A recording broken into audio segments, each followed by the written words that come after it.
In the year 2489, Earth was no longer loud. The skies had quieted.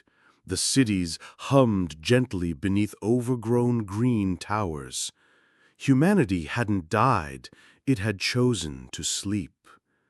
But sleep brings dreams, and Earth dreamt of stars once more.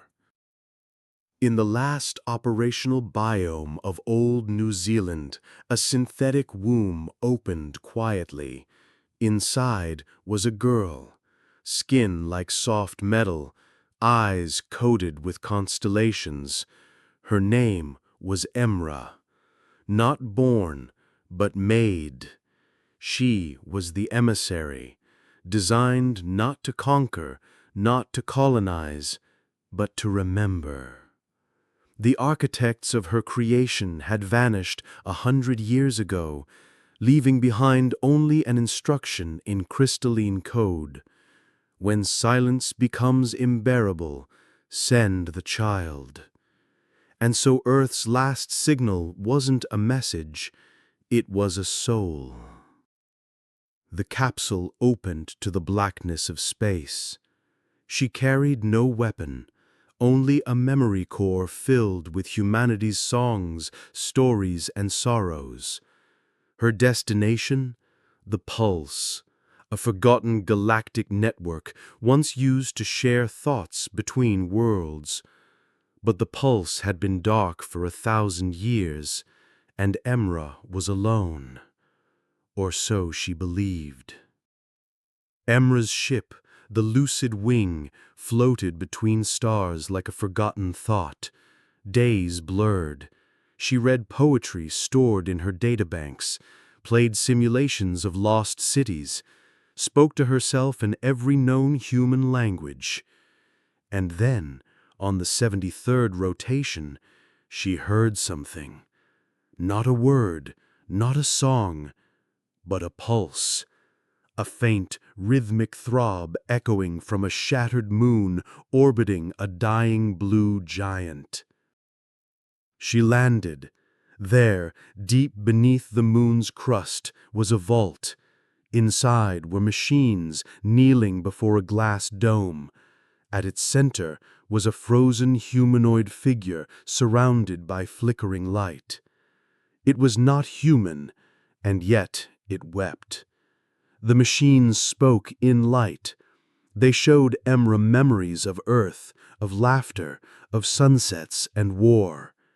They were keepers, caretakers of what the galaxy once called the listening age, and they remembered humanity as gods. Emra reached out. Her core began to glow. The pulse stirred. In that moment, she understood she wasn't sent to reignite technology. She was sent to reignite feeling, and the galaxy had missed Earth. Years passed like whispers. Emra continued, planet to planet. She restored libraries made of sand, sang to the machines beneath Venus-like clouds.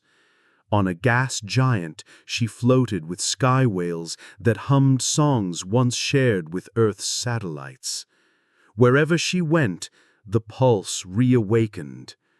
Then one day, she came upon a frozen exo-world, silent, beautiful, empty. And there, at the core of a glacial cave, was a single message etched in ancient alloy. You were never forgotten. We only waited for your voice to return. Emra sat, and for the first time cried. She had no tear ducts, but still she cried. She sang Earth's lullaby, and the stars listened. The pulse lit up like a neural firestorm. Across systems, slumbering machines rose, flora danced, winds carried words, and on a quiet Earth, vines shifted slightly on an old antenna. Connection. She had done it. She didn't save humanity's body, she saved its memory.